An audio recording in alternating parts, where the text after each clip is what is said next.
on and Desiree Warren's name on.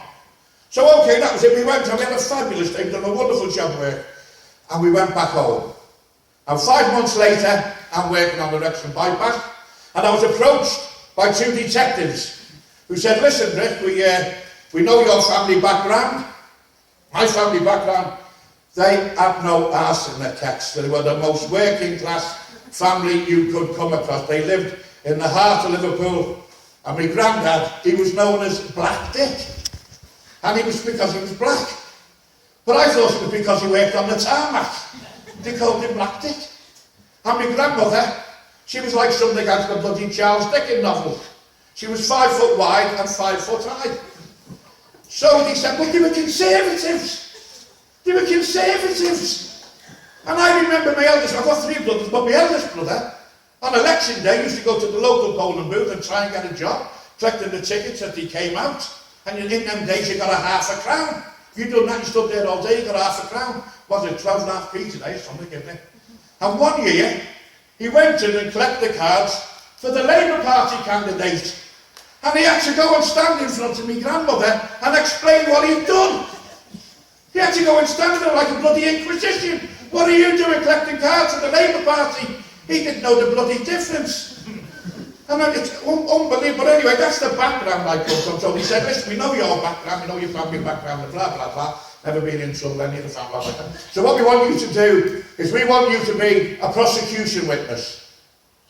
And I said, how can I be a prosecution witness? I was in charge of all these lads and the whole site. I was in charge.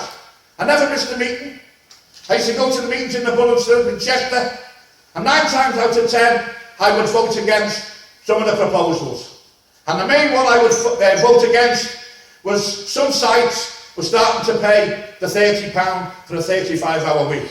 So them sites were allowed to go back and work on condition that they sent £1 a man per week to the strike fund, which we then used as petrol money and other stuff. And I disagreed with it. I disagreed with it then, and I disagree with it now. I think if you're out on strike, you're all out on strike, and if you're going back, you all go back together.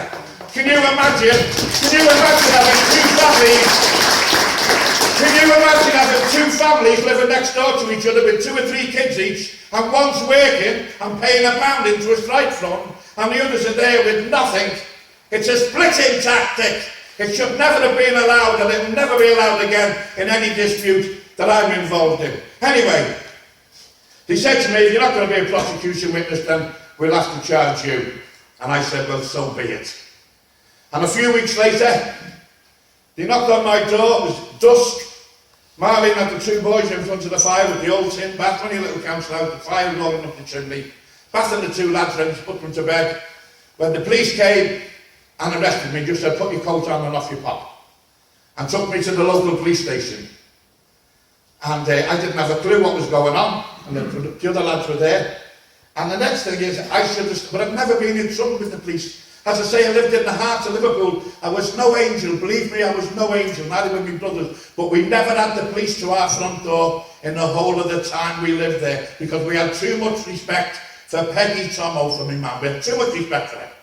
So when we were in the police station, the penny should have started to drop, because they moved us from there to Shrewsbury in a police van, but not on our own.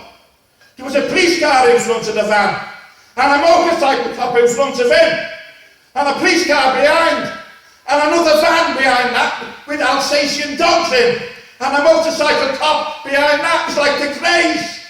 It was like the Grey twins. 6 building workers had been on strike. And so they got us into the prison. They got us into Shrewsbury Nick, and they fingerprinted us, they photographed us, and that was it. They went, oh, and they didn't have to let us know, you're going to be in serious trouble, you're going to get this and you're going to get that. Well, of course, when you've never been in trouble like that, when you've never been into a police station like that, you don't know what the bloody hell's going on. Anyway, they done all the business, and eventually we were allowed to go on. And then I'd set up a little defence committee, and I had to go to London to meet my barrister, a man called Keith McHale. I had to go all the way to London to whatever inns he was in, or whatever chambers you call it. And this is the full extent of my interview with him. I walked in and he said, Ricky Tomlinson, I said, that's right. He said, how are you going to plead? I said, I'm going to plead not guilty. He said, you'll probably get 2 years. And that was it. You'll probably get 2 years. He wasn't found on it. That was it. It was a bloody charade. So as I say, we went to court. These shows one of them photographs, will you please? That one will do. This is the actual photograph of the courtroom on the day the trial started. Policemen shoulder to shoulder outside the court. And I was a few minutes late getting there, and they weren't going to let me in. I said, please, your bloody self, I'm not too fussy. But anyway, they did let me in, and I couldn't believe what I saw. I couldn't believe it. I could not believe the carryings on that went on. We were charged at first, no charges at first, as I say, from the day the picketing, nothing. 4 months later, suddenly, there's 278 charges against us. 28 against Desi Warren, 21 against me, and then less and less and less of the other 4 lads in the dock. So as I say, we get into court, it's jam-packed. So they said, right, we're in the holdings, what they call a holding cell. They got the 6 of us in the holding cell, and they sent 2 of the top barristers down to see us. I think, I'm not exactly sure, but I think it was John Platt Mills and David Taylor Samuels. And they said, now listen, we've had a deal offered by the prosecution. If you plead guilty now, you are going to get fined 50 quid. The union are going to pay the £50. You'll all be home for dinner time. And the first 4 lads took the deal. And they come to me, and they go, I said, no, you're not on. You're not on. I've never been in trouble in my life. I've done nothing. I certainly haven't done what you've accused me of doing. So you're not on. And Desi said, no, I'm not on. So give the other 4 lads the due. He said, well, if you 2 are pleading not guilty, so are we. So I want you to remember that, £50 fine, union are going to pay it, you'll be home for dinner time because it crops up again. It's a very, very important date. So the trial went on. It lasted 55 days. It cost £1 million plus in them days.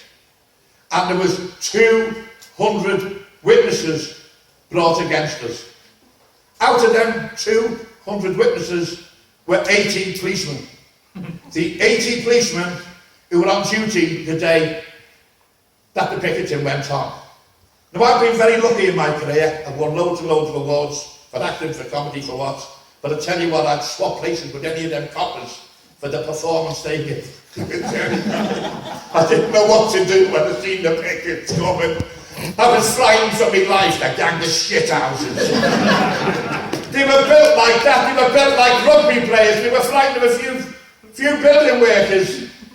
And anyway, that was it. The trial went on, we done the business, and it was this, my lord, yes, no, say, yes, say, 3 bags full, say. And while the trial's going on, they're going with the judge for dinners of an evening. And obviously, they're not allowed to discuss the case. Well, you believe that, you believe it, Father Christmas.